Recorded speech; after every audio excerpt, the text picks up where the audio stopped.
Hello, friends. We're back again. It's time for Grappy Hour. We got our drinks. We got ourselves. We got our nice little conversation hour. I'm sorry we didn't do this on Monday. We decided we push it a day. Life gets in the way. We get busy. We do our things. And then I said to Lillie, hey, let's just do it on Tuesday. People like Tuesdays at 5 p.m. You can still have a drink on a Tuesday at 5 p.m. Eastern, right? You can drink anytime. And I'm going to preface this. I was going to drink a Shirley Temple today because of CM Punk's incredible tweet at Eddie Kingston. But I'm very tired, so I'm just drinking some Pepsi also, which relates to CM Punk. Hey, welcome to the club. It's the Diet Pepsi clan here. We're all about the CM Punk today. Wonderful shows. We had a great AEW Revolution. I'm sure we're going to get into that very shortly. We'll talk about Impact. We'll talk about that show that they did on Saturday Night Sacrifice, which was actually a really good show. It was a fun show. From what I saw, yeah. Yeah, we'll get into that, and also you've been hitting the mat again, so we're gonna talk about your wrestling training. And until we get to that point, I'll remind y'all to drop a thumbs up here on this video at Fightful Overbooked. If you haven't yet, you should probably subscribe to us because we're pretty all right. We drop content every single day on the channel, and you can leave a comment if you're in our chat room. Welcome, come and engage with us. We're always here. We're always talking. We're always getting comments up on the screen. If you want to prioritize your comment above everyone else's, and you want to support us as well, you can send us a super chat. That's a little dollar sign. The dollar sign underneath the chat window gets your chat pulled up on the screen, and we make it a priority, and we chat with y'all. And it helps you. It helps support us here on Fightful Overbooked as well. We're self-supported and self-sufficient, so your donations help us get a little bit more into our programming and into the stuff that we do. Humper Chats as well, humperchats.com. That is the PayPal. This wig is funded by Humper Chats. No, there you go. Go to humperchats.com, fund the wig. Hashtag fund the wig. All right. The wiggatry of it all. Where do you want to start? How was your weekend? How are you feeling? I'm in a lot of pain from training and very tired, but also very happy that, the snow is melting in Toronto. There's a lot of events that are starting up again in the wrestling world and the non-wrestling world. People are in a better mood. So I'm great. What about yourself? I'm feeling good. It was Sunday was a beautiful day. It hasn't been that way in a little bit of time. And we got to a long bit of time. It's true. It was a cold ass winter. We got pretty warm on Sunday, unseasonably so. So once I finished the podcast here, I do Tim and Joel pod Sundays at noon. When we finished, I said to Tim, I'm going outside. I'm not coming back until Revolution. Touch grass. Yeah, I was like, I'm going to touch grass, go for a long walk, enjoy my day. And I did. And it was revitalizing. I think that's one thing that as we come out of winter that I'm looking forward to is just being able to spend time outdoors and be able to live a life that's not online. That's what I'm looking forward to the most. Well, that's one thing. I don't know where you're watching from today, but I mean, a lot of people might not be able to relate to the brutality of the Canadian winters here. I mean, yes, it's cold, but it's really bad on your mental health too. The sun goes down early, it comes up really late, and everyone's just in a better mood these past couple of weeks, despite everything going on in the world, just because the weather, without even getting into anything, people are just happy to be outside again. So I totally agree. We're also getting closer to daylight savings time, for better or worse. At least we know that the sun will start coming up a little bit earlier. Daylight savings is a scam. It is, and regardless of how you feel, it's still a thing, and it's still going to be longer days with sunlight. I'll take that. I was up super early today because I was super tripped out. I didn't know what time it was just because the sun is doing its thing a little bit earlier. And I looked at the clock and was like, holy shit, it's so early. And I just dragged my ass out of bed to go to the gym because usually I am very lazy in the morning. And this morning I was like, don't do it. Don't go back to bed. Don't pet the dog in bed for an hour. I was a mess on Monday morning. Yeah, you go hard. Yeah, so we watched the pay-per-view, we watched Revolution live, we did the watch along. Thank you for those who hung out with us. We're gonna move them from Twitch to Overbooked. That's what we started now. Hopefully our friends and our pals come along, not only on screen but also in the chat room. But we did that, and then afterwards I was covering the scrums with Tony Khan, which were incredible. Punk. They were really good. Punk was there, Adam Page was there. Who else was there? Oh my Jungle God. Oh, Boy? Jungle Boy. Yeah, Yeah. Jungle Boy did it. It was good. It was just a really good scrum. It didn't. Leva Bates was there. Leva Bates is always there. It was a good scrum. A lot of really interesting stuff came out of it. And listen, I mean, the scrum ended at 2:30 in the morning. It was a late show. That's always the AEW way, though. It's always a little bit of crazy. When does WWE usually wrap up? Like your bigger events? Sorry. WWE events usually go about 3 hours. Okay. And this was closer to 5. We listen. Let's be frank. WWE pay-per-views run once a month, right?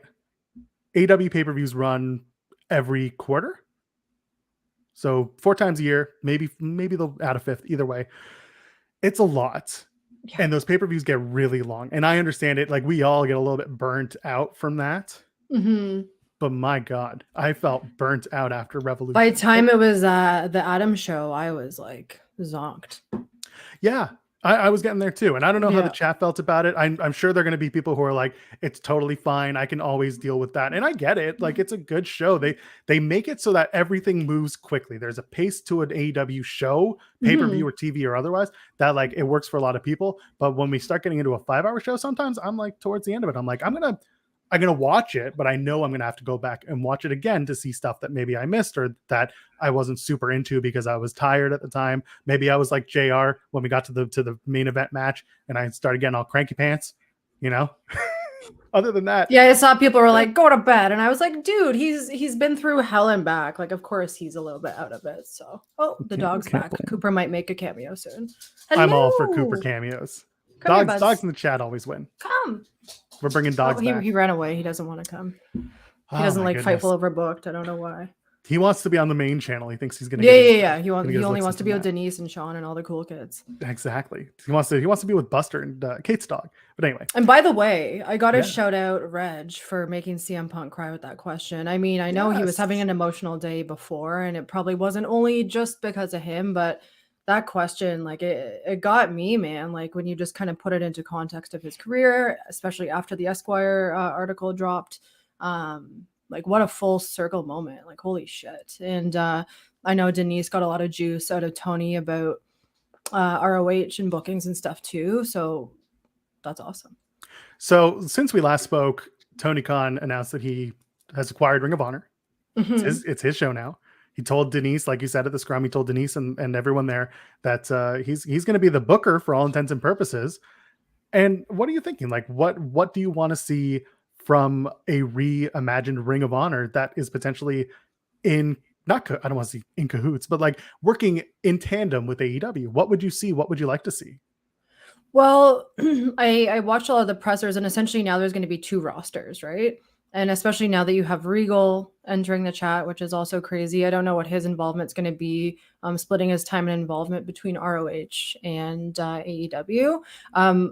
I don't really care what happens. I think it's an amazing win either way for both companies together and separately. You can build bridges from other promotions, Forbidden Door, blah, blah, blah, all types of like surprise crossovers, blah, blah, blah. And I forgot where I was going with this. Oh my God, what were we starting about again? We're talking about Ring of Honor and potential for what I'm worried about, what I'm actually worried about, and it's the only thing I'm worried about, is Tony Khan's already like really exhausted and what I think is like a little bit burnt out and running the wheels a little bit thin. So adding in this whole other product, even if it isn't like, you know, the same type of programming, I'm worried. How are you going to maintain that? Like, who else are you going to bring in to just like ensure that, you know, everything goes right? Like, I know that obviously all these ROH OGs want to be involved in some capacity other than just being in the ring. But I am a little bit concerned just about, I guess, the quality of the product with TK just being involved in so much. Like, how is he going to do it, essentially, I guess is my question. How is he going to pull it off? What are we going to get? Like, are we going to get, you know, one night of programming a week? Are we just going to get PPVs once in a while? Are we going to get a whole new streaming platform? Like, anything can happen at this point. That's a good point. And, you know, I think I share the sentiment that he's got a lot on his plate. We kind of have to trust that whatever he's doing, he could take a top level booker type of thing where he has people underneath him who kind of give him, the general skeleton of what they're doing, have Tony color it in and make it his vision, whatever that may be. But at the same time, like you said, he's got another program to run, and it's the main program that, AEW is definitely the baby he needs to run. And it's not disparaging at all. I think it's quite honest criticism for anybody, or not even criticism, but just expectations. And we hope that he doesn't, burn out doing it. He does have a lot of people there. He has a lot of wrestlers. It's not just him sitting in a room alone, like being like, "This is my Could company." you imagine? It's literally just him sitting like, ah, like the John McAfee interview, but just him. Yeah, it's just all of this is mine. But it's interesting to note that he has plans to basically run both teams, run both AEW and Ring of Honor, and that could be good. It's good for cohesiveness. But like you said, there is potential for burnout. So it is about the teams that he puts together to run these day-to-day shows, which he has that already with AEW. He does. It becomes creative burnout. I think that's the big question. And talent burnout too, right? Like you don't know what the expectations are going to be on the talent themselves for contracts, what they're going to be expected to do outside of the ring as well. Like, even when you're in a smaller promotion, you have a lot of obligations to do promotions for products and companies, and maybe doing like stuff for schools and charity and stuff. So there's a lot of things going on. And like as AEW continues to grow, and obviously this has probably been one of their bigger years so far in terms of everything that's kind of coming together. There's a lot of shit going on, and I just hope that on an executive level that evolution continues, because the women's roster is now beefed up. That's really strong. All these plot lines are starting to get fleshed out, and we'll get to that in a bit. I mean, it's a huge fucking roster. Like I was actually just looking through it the other day, and like it took me like a minute to get through everyone, and I don't think that's a bad thing. Like I think a lot of people shit on that, and I think that's like a really weird complaint. I just worry about like some people getting left in the sidelines, and you're kind of already seeing that. And obviously some people are better suited for your PPVs and your like main shows. But man, I hope that they just hire some awesome people and continue to like get these people like Regal involved that really know the business. Because it does seem like at the end of the day, AEW does treat their staff a lot better than not even just WWE, like all other types of sports. Like, people can shit on Vince and WWE all they want, but they're not the only athletes getting treated horribly and not getting paid right. You could say the same thing about the NBA, the NFL, so on and so forth. So I think you bring up the right point when you come to depth of talent. And we know that AEW, the common consensus has always been, I can't hire everybody. Well, now that you have an entirely separate company to run, guess what? Suddenly your depth of talent you're able to spread it out a little differently, and maybe show the expectations of talent. You start in one place, you treat Ring of Honor as a developmental territory, as it were. And guess what? You do well there. You get moved up to places like Dark Elevation. It is a multi-tiered system. And I think that is, honestly, that was what Triple H wanted out of NXT. And that's what they expected to do with NXT as a developmental territory. Did it turn out that way? No, clearly not. And now we have 2.0 the way that it is. And I would argue that it operates better for the WWE system. At least right now. We don't know how it's going to turn out long term. But the point is, the way that they're churning out NXT 2.0 talent or telling NXT 2.0 stories versus what they were doing before and then moving them to main roster wasn't working. But if I'm very interested in British NXT. Sorry. We'll get there. We can get there in a second. But what I'm trying to say is, if you take the NXT original, the black and gold model, the Triple H model, and you apply it to what AEW's vision of professional wrestling is, then it works. And that's very much what Tony and others can do in order to create a roster that has depth and also has proper movement through your tier of rosters. And there's so much fan service already going on too, with both those promotions. There's so many different styles of wrestling in every promotion, and every promotion kind of has their own, let's say, product or style of how they deliver wrestling, right? Choco Pro is a little bit different than WWE, which is a little bit different than GCW, yada, yada, yada. And at the end of the day, the man in charge, Mr. Tony Khan, he loves wrestling, and you can tell that by the way that he books, even by the mistakes he makes. No one's perfect. AEW certainly isn't perfect, and they've made horrible decisions and horrible bookings, but the way that they bounce back from that and the way that they kind of deal with that is a lot different than a lot of other sports promotions, not even just in wrestling, but in sports. And that is very cool, I think. So if I was, a younger talent who really wanted to be a full-time wrestler, I'd be like, shit, this is kind of the guy I want to work for. You know what I mean? Yeah. So talking about you, because you mentioned NXT UK, and we can divert here, and then I'm sure we can go back to Revolution, talk about the actual show itself. So with NXT UK, I continue to kind of beat this drum that it's a good show. Why is no one else watching it?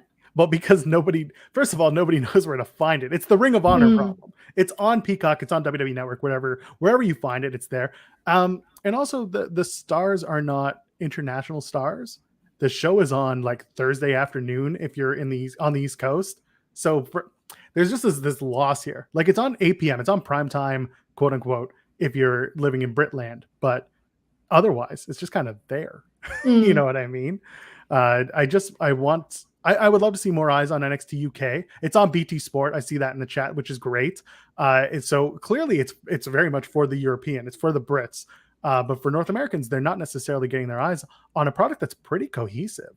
And Eve too, like everyone in the chat, everyone watching, if you have not checked out Eve Wrestling on YouTube, especially, please do that, because you will see everyone who's in AEW and WWE and GCW doing their damn thing. And some of those matches, like, it's insane. I mean, you got Britt Baker in there, you got Charlie from GCW, you got Dewdrop, you got tons of amazing women that just kick fucking ass and do incredible spots in the most grimy kind of like punk metal venues in the UK. It's really cool.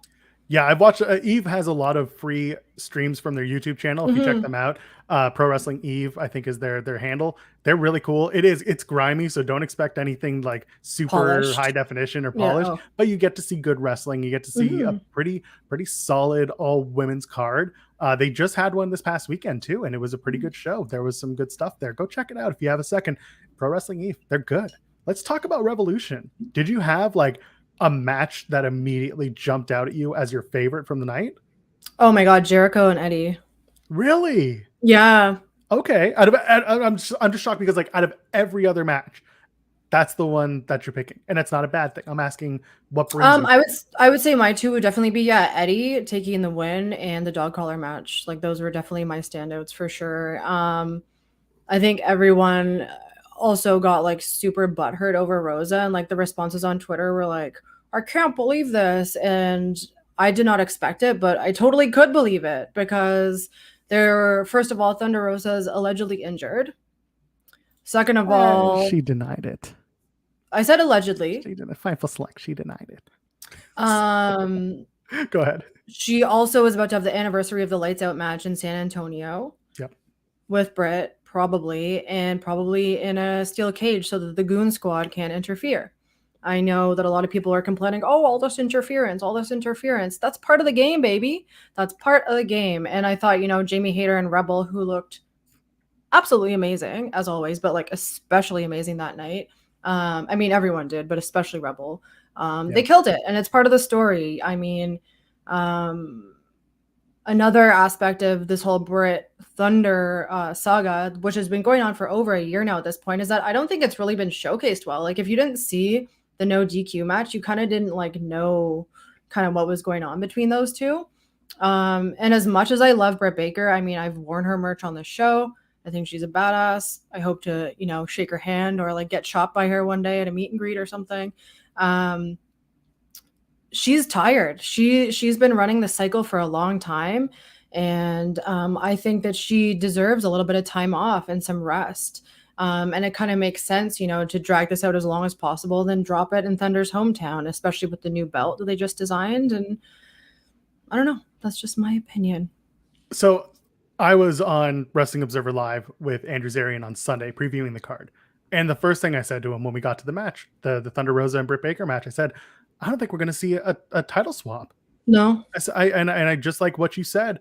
It's going to be, and we saw it play out as well. There's going to be distractions. It's going to be Britt Baker gets away. She sneaks out with the title, and that's what we did. And then they're going to get us 2 weeks away because at the time, they were 10 days from going to San Antonio and doing St. Patrick's Day Slam. And everyone knows the history a year ago, blah, blah, blah, everything you just said. There's more story to tell in having the match or having the storyline kind of conclude, or at least hit its like newest end of chapter in San Antonio. There was more story to be told there.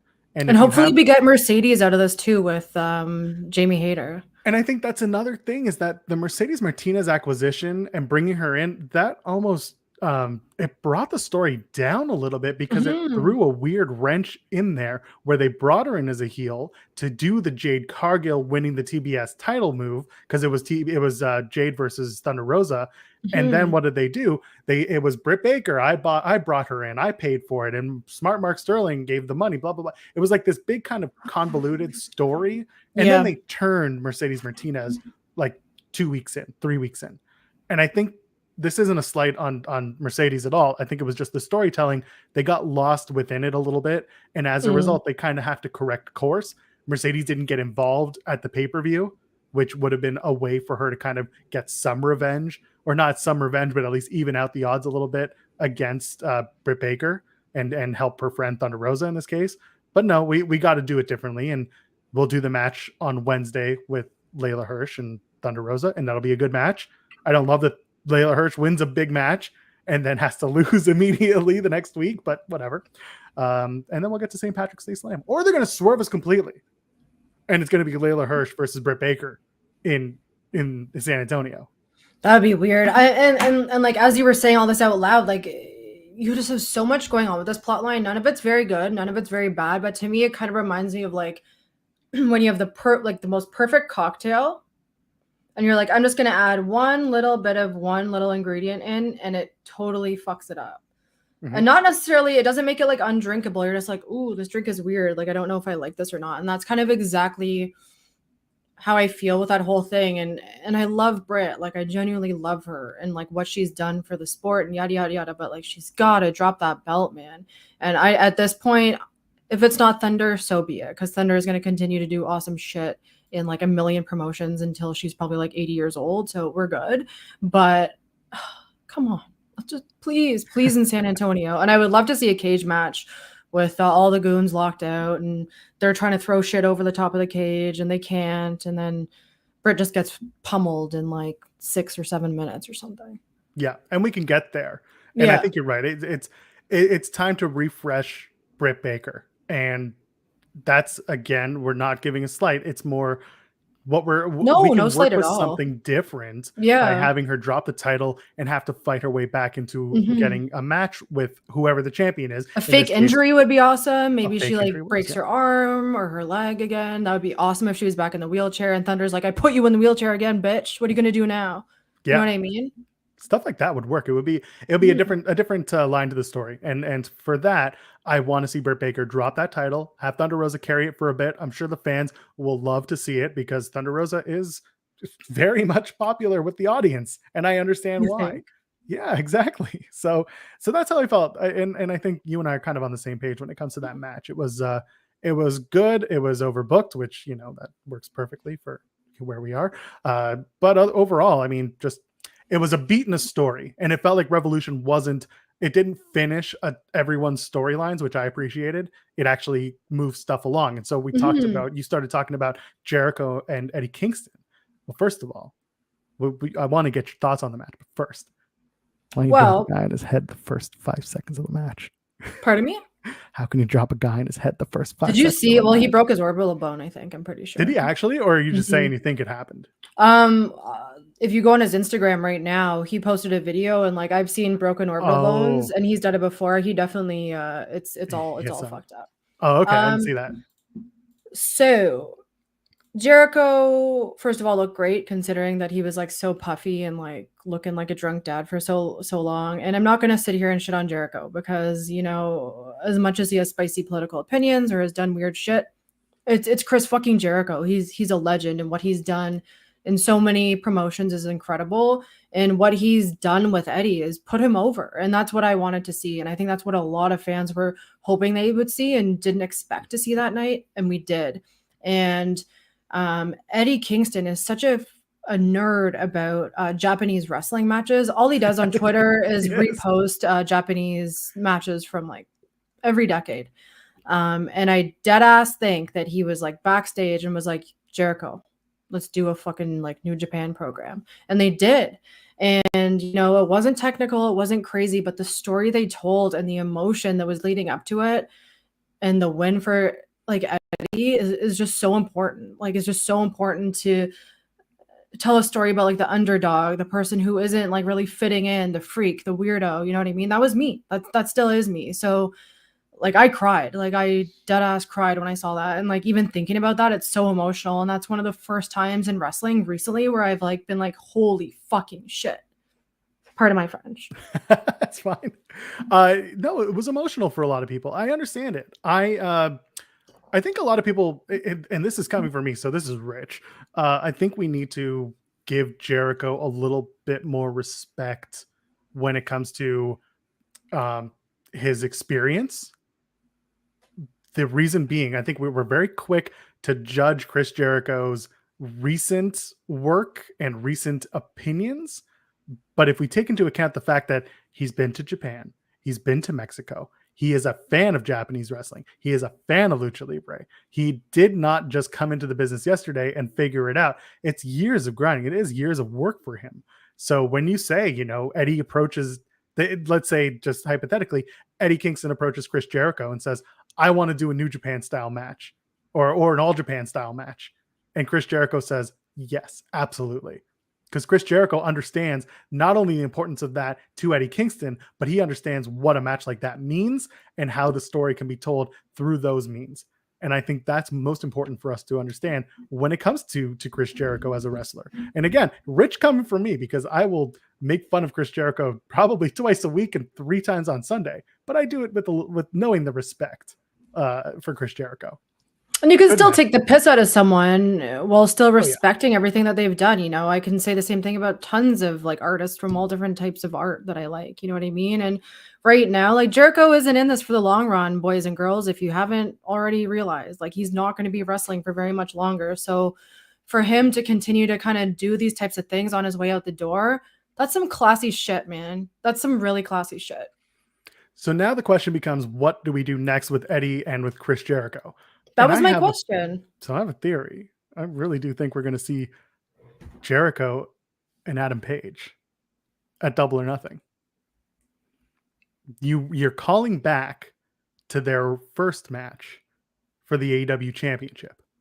Okay. So where do you see that going though? I see Adam Page beating Chris Jericho and proving that he is a much different man than he was in 2019 when he fought for that title. I like that, but then that would kind of make the story like Jericho is this legend who now is not, and he's now being broken by this new generation, and he kind of gets like beat out of AEW by submission. Like I don't know. No, he's gonna win a bunch because they've got until May to tell the story. They've got over a month to tell it. He can beat a bunch of people. He can absolutely just please don't bring back the Painmaker. Holy love of God, don't. You know he will for one match. No, because his NFT has to get sold. But the idea, he still needs to shake Eddie's hand. I see that in the chat, and that's another thing. They can do a rematch, or at least. I also saw a comment about this. You don't drink out of mason jars where you're from. And with Jericho, if it's Jericho and Hangman, I just think there's a good story to tell. And again, not every single match needs to be like this super hardcore banger. Jericho brings a lot to the table when it comes to his presence and it comes to his popularity when we're talking about wrestlers. So for he's not a safe worker though. Holy shit. He can be. Just sometimes he gets all. Sometimes he forgets. Is really what it comes down to. You have an off night, but there are a lot of places for that to go. It could be Punk. It could be Page. It could be Punk facing Page. It could be Chris Jericho. Probably not Eddie Kingston, to be honest. I don't think that's the main event people would want to see as much. But I can't help but think that it's going to be Chris Jericho and Hangman. And I was actually going to talk about that with the whole Eddie thing too, right? It's like, so what are you going to do? What's the plan? I think that part of Eddie's story is, that he thinks that wrestling is real. Yeah. You know what I mean? So for him to get this win just adds this, like, I don't know, it's kind of like in a Marvel movie, which I don't watch, so I'm going to sound like an idiot, but when Thor gets his hammer, or when Spider-Man puts on the suit, or when the Catwoman puts on her cat suit, like, then you're really yourself. And that's kind of what it feels like happened to Eddie Kingston with this win. It was very vindicating. There was a lot of things going on there. Yeah. And then you're right. You do have to capitalize on Eddie's victory and what that means. Mm-hmm. So I see that some of the chat is being like, I don't want to see Jericho. So here's my question to the chat. And I'm not necessarily going to go too far into this, but think about this. Are you sick of seeing Chris Jericho on TV, or are you sick of Chris Jericho, the character, being on TV, and just like, are you sick of Chris Jericho, the character, or are you sick of Chris Jericho, the human? Or are you getting worked by like weird dirt sheet articles and stuff? Well, that's what I'm getting at. At. Is it Chris Jericho, the character, that makes you want him off TV, or is it Chris Jericho, the human? Like, are you going to actively root against AEW for putting on Hangman versus Jericho, or are you going to be angry at Chris Jericho getting a title shot against Hangman Adam Page? They'll be angry no matter what, Joel. That's true. Are you going to cheer Hangman, or are you going to be upset with AEW? And I see both. Fine. I know that no one in this chat is going to have the right answer because wrestling is subjective. But I ask the question because sometimes it really is a check to see, are we upset with Jericho the human or Jericho the character? Or maybe you need to think for yourself, which one is it? The line is very blurred too, though, right? Like, yeah, where is that line with Jericho, especially when you've had that career that long, when you've done all these like things in the media and things in the news where you can't really tell what's a shoot and what's a work, and, well, you know what I mean? It's hard to separate the art from the artist sometimes. And I think that, Jericho is an idiot boomer with a lot of things, and he should shut up about a lot of things. Same with people like Dan Lambert. Like, you really need like shut up. Like, you sound like, a conservative dad. Like, and we've talked about Dan Lambert, and we've talked about this show. But there's also a reason why they're there too, right? And there's a reason why they're pissing you off. There's a reason why they're acting that way. There's a reason why they're trademarking the influencer and all this bullshit. It's to get you talking. The sports entertainer Chris Jericho, that would piss the hell out of me watching as an AEW fan. Yeah. And I can be like, and I am both. I really do think that I'm a fan of most wrestling, but like I'm a WWE fan and I'm also an AEW fan. I temper my expectations differently depending on the program. I'm a WWF fan. Fair. That's fair. As an AEW fan and someone who sees their product as the pro wrestling variant, if Jericho's going to come in and say, I'm a sports entertainer, I did all this time in WWE, I'm going to be like, this motherfucker. That's what he wants, though. That's what he wants. And I'm going to be pissed at the character, and I'm going to want to see Hangman Adam Page. He's a shit poster in real life. That's it. That's what it is. I don't want GFY. GFY, I think, is dumb. Doesn't need to be there. But that's my. We won't even get into that. Yeah. A little bit boomery. A little bit boomery. And then earlier, I think we were talking about like favorite matches and stuff. And one thing that kind of pissed me off was Chris Statlander and Layla put on a banger, and like no one really talked about it. And I think that plot line could have. Pardon? It was the first match, like right off the bat on the buy-in. So I kind of get it, but keep going. I think I know what you're trying to say. I'm not really trying to say anything. I just think that it could have been on the main event. That's pretty much it. Especially with that messy tornado thing, which could have been like cut in half, and like a bunch of other things that happened. I don't know. Yeah, I kind of understand. It could have been on the main card for sure. It could have been put in there. But what do you move at that point? Do you move the TBS title match to the buy-in? I had said that they should. Yeah, I think that would have actually been better because he would have gotten maybe more people to buy the event that way too, right? Yeah, I think putting the TBS title, putting Jade Cargill on your free show to try and influence people to go and buy the pay-per-view, come on, the woman's money, you're like, oh, I got to see this. But at the same time, you put her behind the quote-unquote paywall of a pay-per-view, I got to see this woman. You know what I mean? Yeah, and so she delivered. She delivered. I mean, I timed that match. It was about 7 minutes, which is pretty good, I guess, considering.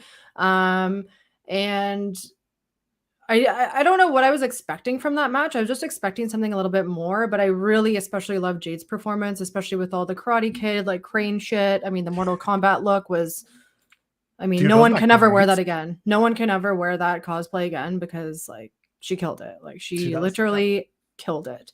But I mean, now that she's working with Danielson closely, you can see that confidence coming out, baby. And like not just in the ring, like she did a top rope move for the first time and she didn't like land it perfectly, but it looked good. And she's trying and she's getting in and out of the ring more and she's taking bumps and she's not just jading every single person. She's doing something, and I was quite happy with that. I mean, we all knew what the outcome was going to be there, but it was you had fun getting there. And Tay, I almost called her Taynara. Tay looked incredible. I watch a lot of horror movies, and she kind of reminded me of this like Eli Roth movie called Green Inferno, which is like super controversial. It's pretty much like Cannibal Holocaust, which is another very controversial movie, just about like indigenous tribes killing these like white tourists, which is a badass movie, by the way. It's like all about white tourism and kind of gentrification and things like that. And she just looked like an incredible like video game character, and I loved it. And I hate that she got a fake tattoo with her name with Sammy on the vlog. It's disgusting, and it almost made me vomit. You sent that to me today, and I said, "Congratulations, you just ruined my week." And then I said, "Yay!" And then you said, "Yay!" Yeah, for those who haven't seen it, go watch Sammy's vlog. I don't normally watch it, but hey, if it's for you, it's for you. Yeah, you know what? The match was actually a little bit more than I expected. I thought it would be a Jade squash. I would have done that. I would have done Jade squash. But at the same time, Tai Conchi, like, people like her. Tony likes her. Yeah. They wanted to at least make it a showcase for her and for Jade. Jade is Jade. Like, this, we know what the Jade story is. She is an unstoppable machine who is continuing to get better with every match, and she continues to prove that. She busted out a frog splash at one point. Textbook frog splash, nothing fancy, did it right, and it looked good, and I liked it. And there's nothing wrong with a frog splash, man. I tried doing an elbow drop off the apron the other night onto a crash pad. It was super fucking fun. Yeah, so when you get to do that, and it looks, yeah, exactly. Well, when you do it on a human, it's different. It hurts more. Anyway, I enjoyed the match. I didn't expect it to go as long as it did. And again, that plays into how long the pay-per-view is, for better or for worse. But I think one thing that this show brought a lot of commentary on was, could you have moved the matches around? Could you have paced it differently? Because we had the dog collar match, which was high drama, a lot of blood, and then not 2 matches later, we have Mox and Danielson, and then there's more blood, and it's almost diminishing returns, in my opinion. Because to me, maybe this is the old school in me, and I don't go that old school in wrestling, but to me, when you use blood as a device to tell a story, it should not be repeated in multiple matches on your card. And they did that here. But you could have split it up, had the matches further apart in the night to get that story over. What do you think? It's funny you mentioned that. I placed a bet with my man saying blood or no blood for the Moxley Danielson match before it started. I said no blood because, to your point, I thought after the dog collar match, which are so stupid and so dangerous, and I'll get into that after, I thought that they wouldn't, and I thought it would be more of kind of like an ROH tribute, kind of like hamburger slapping hamburger type match. And it was for a bit until it wasn't. And I think that you're right. It does cheapen it. I think that if you're gonna blade or you're gonna like do like a blood spot, only do it once in an event. And if you're gonna do it twice, make it so it's like an accident. Like, so like if you like hit your head on a turnbuckle or something and you like actually bleed, you can't do anything. That's real blood. But I think that, you know, like Tony Khan kind of loves to announce announcements and surprises. He's also kind of I think relying on like shock a little bit much, and it's not delivering as much as like other promotions do. At the same time, I think this Revolution was really cool because it gave you the dog collar match. It was kind of like an introduction to a death match for a lot of people. And I actually wanted to ask you your opinion if you think that a dog collar match is a death match, or if you think it's kind of like adjacent to a death match. I think it's adjacent. Okay. I don't think it's a death match. I also think that the way that the dog collar match has evolved, excuse me, the way that the dog collar match has evolved, it's now using a lot more hardcore elements. And if you go back and you watch the first 20 years of dog collar matches, let's say, you see that it was all about the dog collar. The match was about brutalizing your opponent with the chain attached to the collar.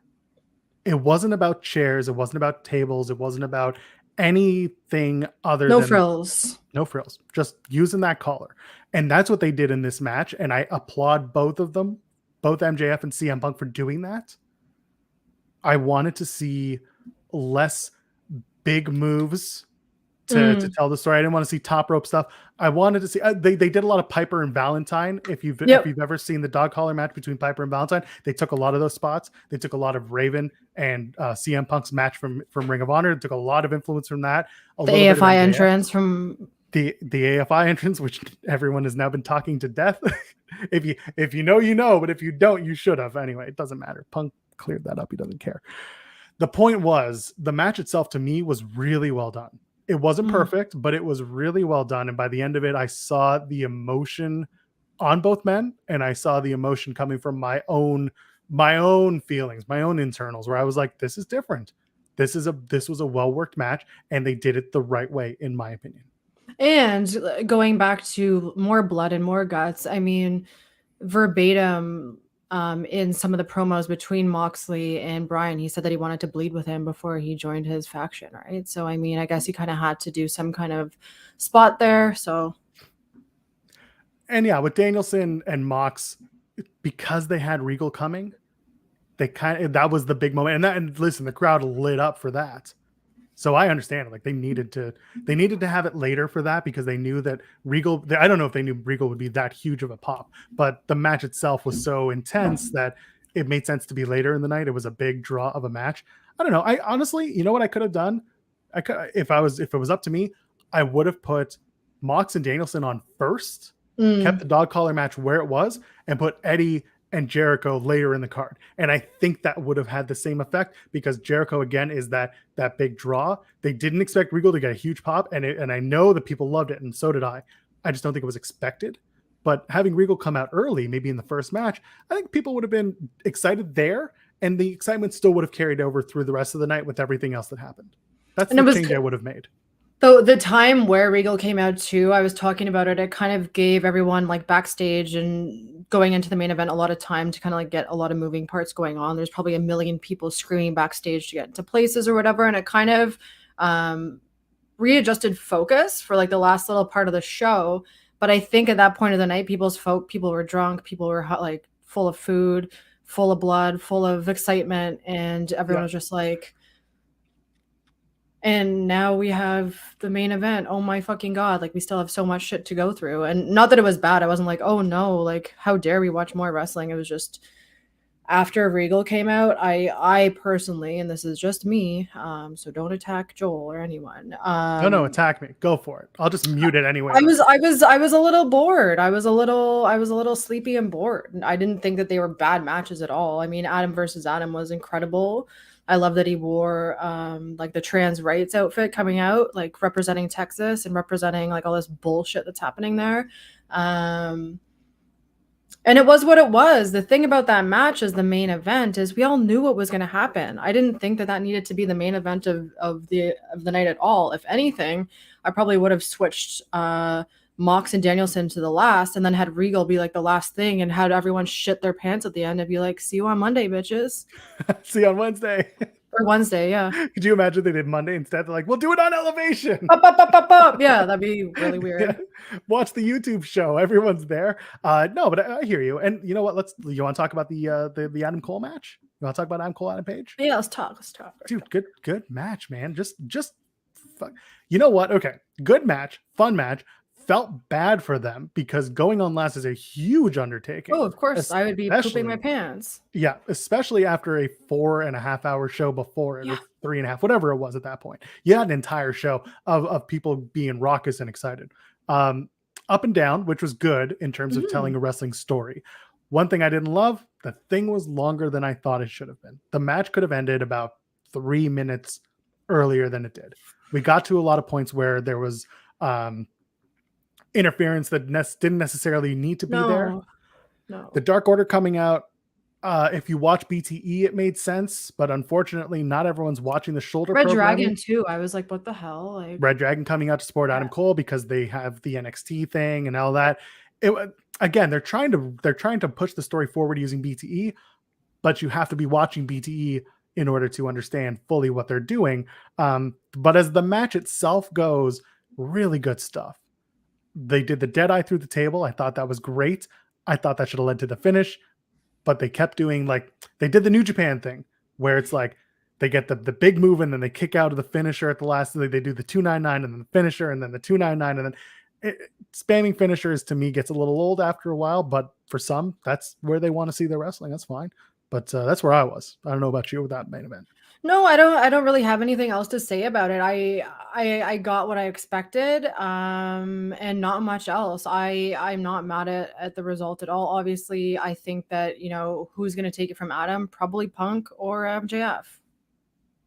By the way, what we didn't even talk about in that dog collar match? It's Wardlow.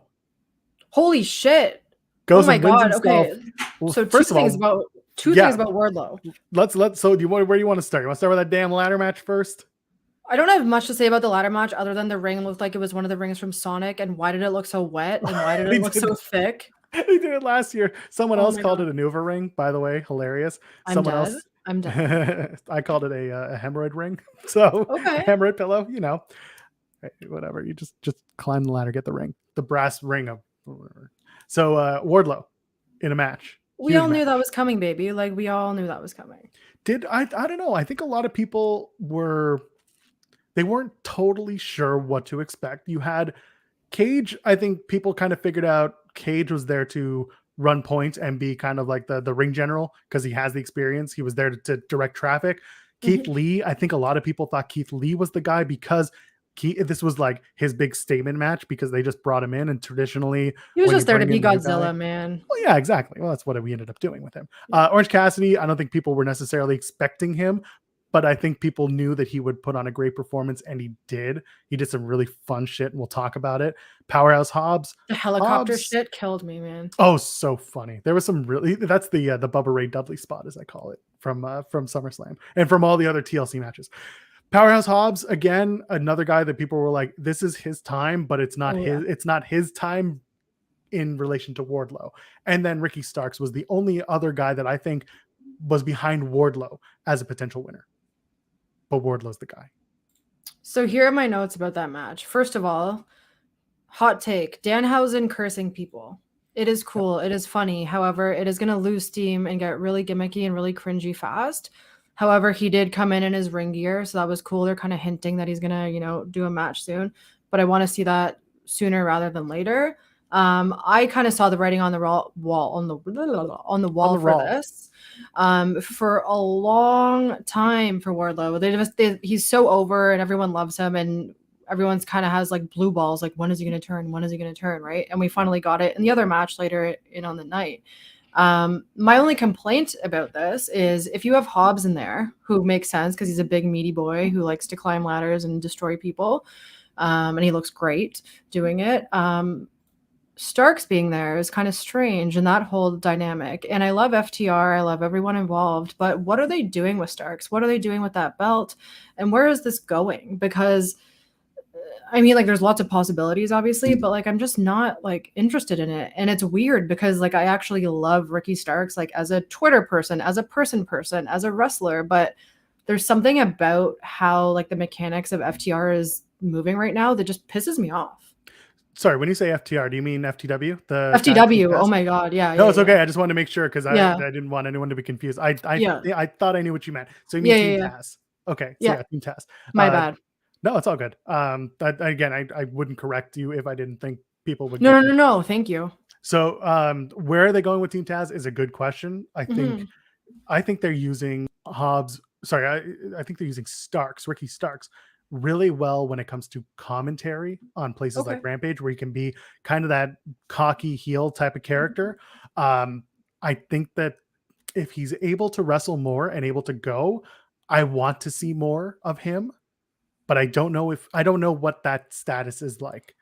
And I know that when Wardlow power bombed Ricky Starks on his neck, I was like, oh, like we all collectively just. Oh yeah, I was like, he's dead. He's dead. Yeah, like that is not good for your old neck. But in the No. replays, you can see he kind of got his hands up Yeah. and he kind of braced his hands from his neck. And I think that helped with the fall. It turns out he's fine. People are saying he's fine, whatever that means. But I don't know what's going on with Starks. I don't know in terms of his whether he's okay, whether he can compete, whether he can go weekly or monthly. It could just be an injury thing, right? Yeah. So, and it was for a little while. yeah. Like there was the neck injury. So I don't know exactly where we're at, but him and Hobbs being in the match together, it worked. But I think the plans really become what's going to happen with Hook. Well, that's another question, right? Is like, Hook. well, that's my other question, right? Is like, so Hook is undefeatable and he's hot and he's like super over. Like, what are they gonna do with that? Like, are they gonna just throw him into Taz's stable? I don't think so. I think that there's a lot more going on under the surface there, where he might even turn on his dad or something. Like, I don't know. What's interesting to me about Hook is you just had him run through all of his trainers and all the students that he trained with. And so the student has beaten the master. He beat QT at the buy-in. Now, where do you go with Hook? I would put him in a tag team with Team Taz. Him and maybe Powerhouse Hobbs would make a great tag team. Or do you put him in the Owen Hart Cup that's coming up and have him kind of go through a few opponents before finally getting his big loss to someone huge? I don't know who. Him and Punk would be interesting, I think. Hook and Punk. Yeah. Oh my! I don't even know what that would look like. But it's an interesting idea. There are a lot. I think it would just be like a Chicago bar fight. It would just be like a Chicago bar fight with way more suplexes. Yes, and a lot of chips.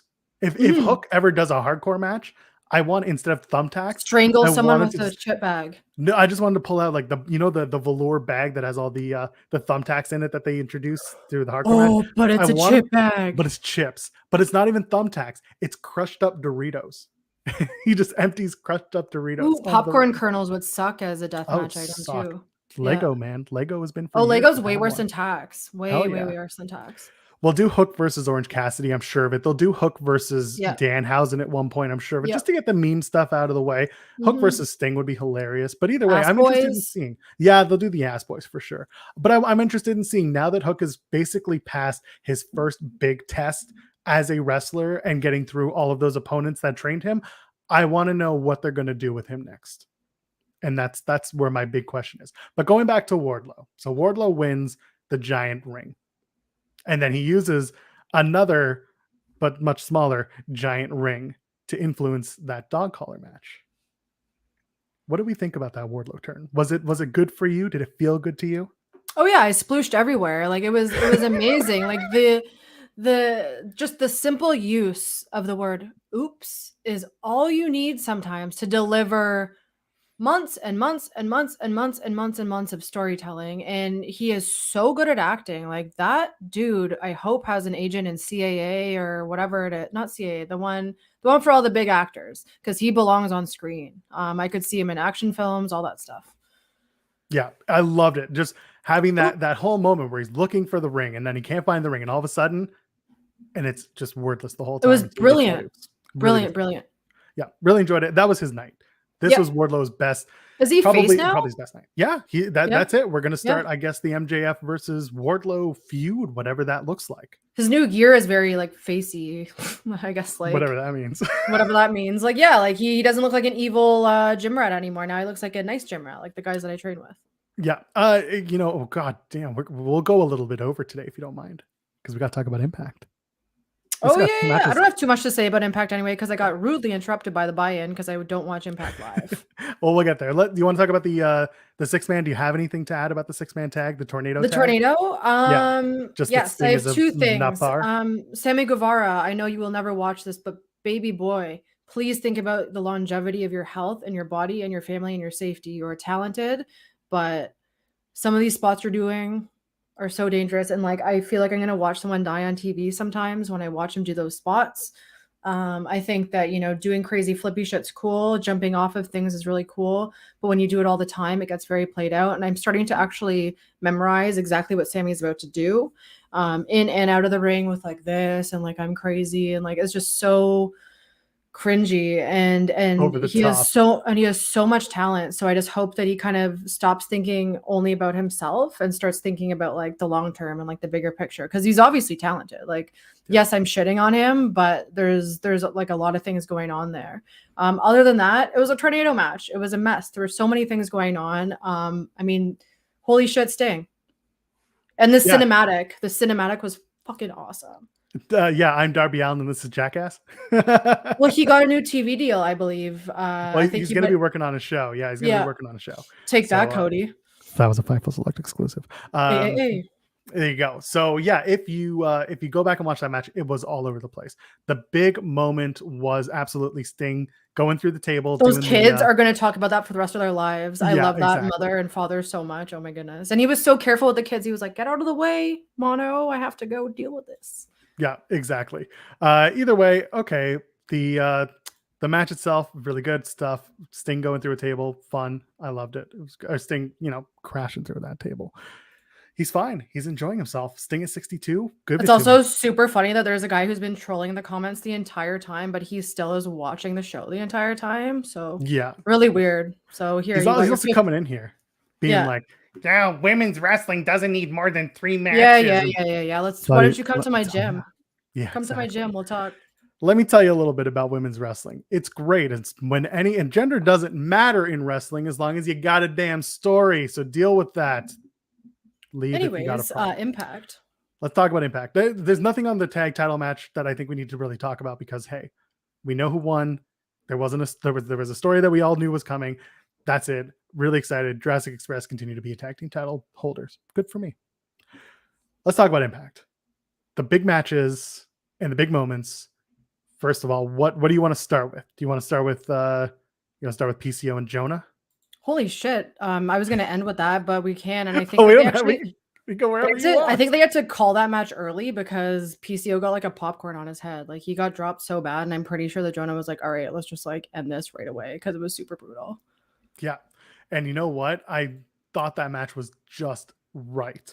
Perfect for both men. It was a sprint. And it was only about it was a 10 to 12 minute match. It got over both guys. Jonah was always to me, Jonah was always going to win because he's been on this tear in Impact Wrestling. But I'll get to where I think Jonah goes in the not so distant future with Impact. But him, my God, tombstoning and power bombing PCO on the ring steps and then off the ring steps to the floor. PCO is inhuman. We know this. It was just a big hoss fight that did so well and was so much fun. Really enjoyed it. My boyfriend loves PCO for some reason. I personally it can go either way for me, but I absolutely love Jonah so much. So I thought this match was awesome. I thought that it might have gone a little bit longer because I think that at near the end, he literally took a bump on the side of the stairs and they were like, okay, we need to end this immediately. Because we tried to kill each other long enough. Yeah. But I mean, other standouts from that event was obviously Tasha taking the belt from Mickey. Mickey doesn't need the belt. She's a legend. And I think that she kind of recognizes that. And it's awesome that Tasha has it now. Yeah. Very big fan of seeing Tasha Steelz walk out with that Knockouts championship. I think you hit it on the head. Mickey James is a legend in her own right. She's a great wrestler. She's great talent. And it's time for Tasha Steelz to move forward and bring that Knockouts division into whatever the next story is. I don't know what it is though. We're going to find out soon enough.